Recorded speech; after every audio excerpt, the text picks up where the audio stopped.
जैसे पीपल साहब कह रहे थे कि बीएसपी एकमात्र अभी राष्ट्रीय पार्टी है, तीसरी पार्टी है जो कि इंडिया अलायंस में शामिल नहीं है। या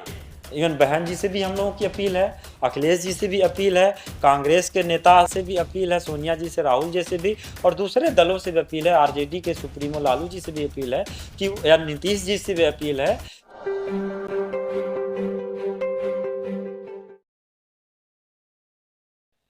तो मैं यूनाइटेड ओबीसी फोरम का अध्यक्ष हूं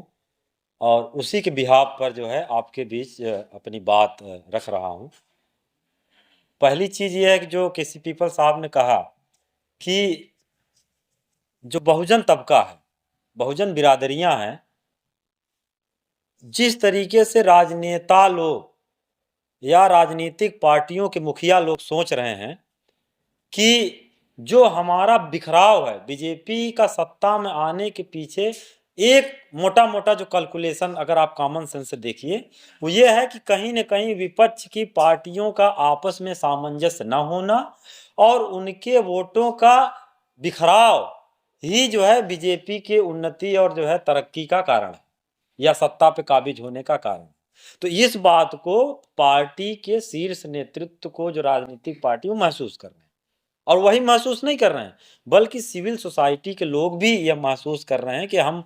चाहे किसी भी रीजन से, चाहे वो जाति, मजहब या किसी मुद्दा आधारित मुद्दे पर जब हम बट जाते हैं तो उसका फायदा वो लोग उठाते हैं जो सच में इस देश में डिस्ट्रक्टिव पॉलिटिक्स करते हैं, अदराइजेशन की पॉलिटिक्स करते हैं, एक जात से दूसरे जात को अदराइज करते हैं, विभाजित करते हैं, वैमनस्य की राजनीति करते हैं, फूट की राजनीति करते हैं, दो दिलों को तोड़ने, उनमें खाई पैदा करने की बात करते हैं। तो इसका नुकसान किसके होता है? नुकसान अल्टीमेटली देश को उठाना पड़ता है। तो देश में जो रहने वाली बिरादरियां हैं, जो भाईचारा जब खत्म होता है समाज से, तो उसका जोखिम सबको, अभी बीओचयू में जो गर्ल्स के साथ हुआ जो रेप, ये उसी का एक फ्रस्ट्रेशन है, उस पावर की, सत्ता की हनक है कि उस पार्टी से जुड़े लोग खुलेआम देश की महिलाओं के साथ क्या कर रहे हैं, और वो सब सत्ता संरक्षित है। तो हम लोगों ने शुरू में जब से ये आगाज किया इस आंदोलन का, वायलेंस फ्री इंडिया, कि ये वायलेंस स्पॉन्टेनियसली नहीं हो रहा है, अचानक से नहीं हो रहा है, बल्कि इसके पीछे सत्ता का हाथ है। और बीएचयू का केस को आप एग्जाम्पल के तौर पर ले सकते हैं, हाथरस का भी केस आप ले सकते हैं एग्जाम्पल में, किस तरीके से दलित बेटी को रात के अंधेरे में जलाया गया। कहने का मतलब ये है कि यह बात अगर सब महसूस कर रहे हैं, तो हमारे बीच में जोश साहब हैं, नवेद साहब हैं, पीपल साहब हैं, हम सब लोगों ने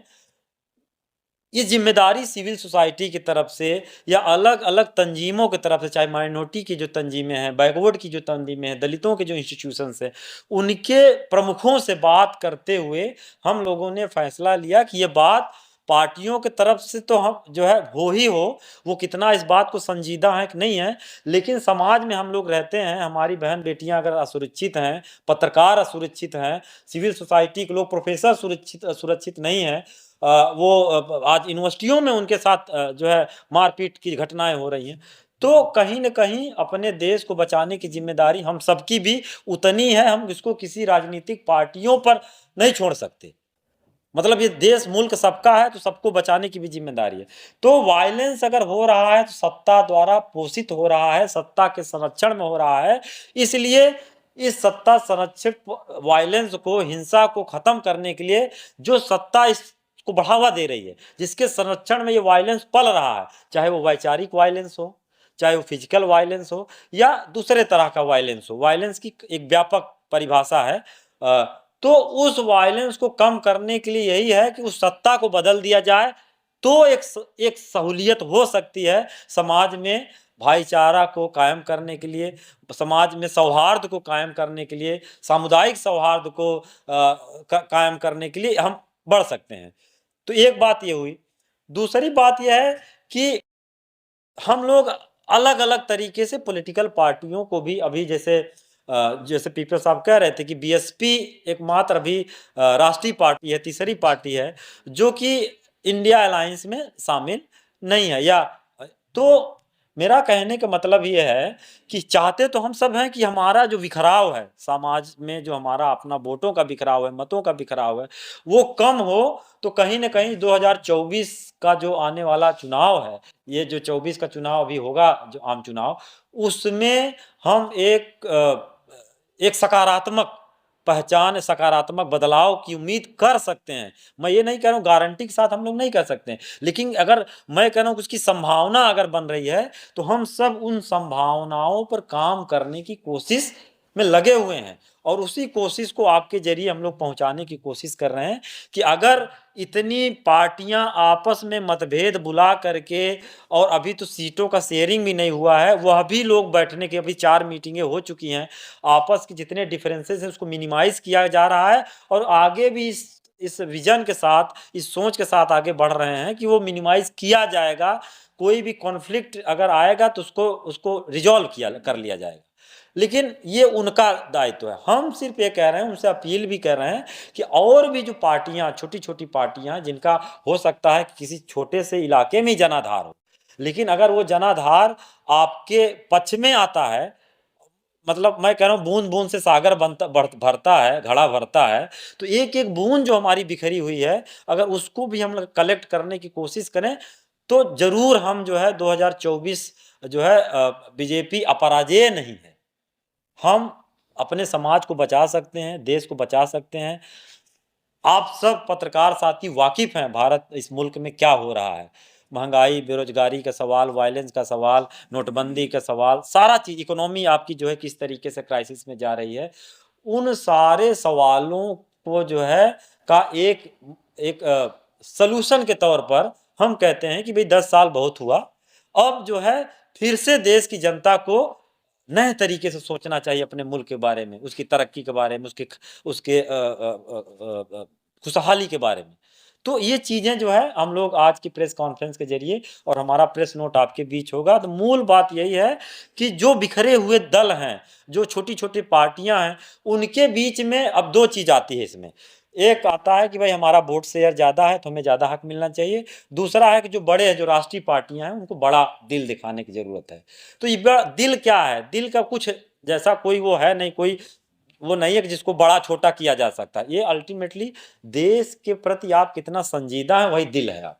अगर देश के प्रति आपका दिल धड़कता है, देश में जो घटनाएँ हो रही हैं, उससे आप आहत हो रहे हैं, दुखी हो रहे हैं, लगता है कि आपकी कुंतियाँ उससे पीड़ित हैं, और सबसे ज़्यादा अगर मैं कहूँ कि इस देश में जो पिछले 10 सालों में या उसके पहले भी जो सबसे ज़्यादा वायलेंस हुआ है, उसकी सबसे ज़्यादा विक्टिम तो दलित बिरादरी रही है।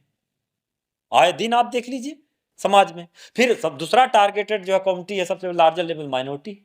उनके मजहबी पहचान को लेकर के, उनके आउटलुक को लेकर के, लिबास को लेकर के, वो ट्रेन वाली चेतन सिंह वाली घटना तो हम सब जानते ही हैं कि किस तरीके से कोई व्यक्ति का सिर्फ पहनावा और लिबास और हुलिया देख करके आप उसे गोली मार दे रहे हैं। तो मतलब ये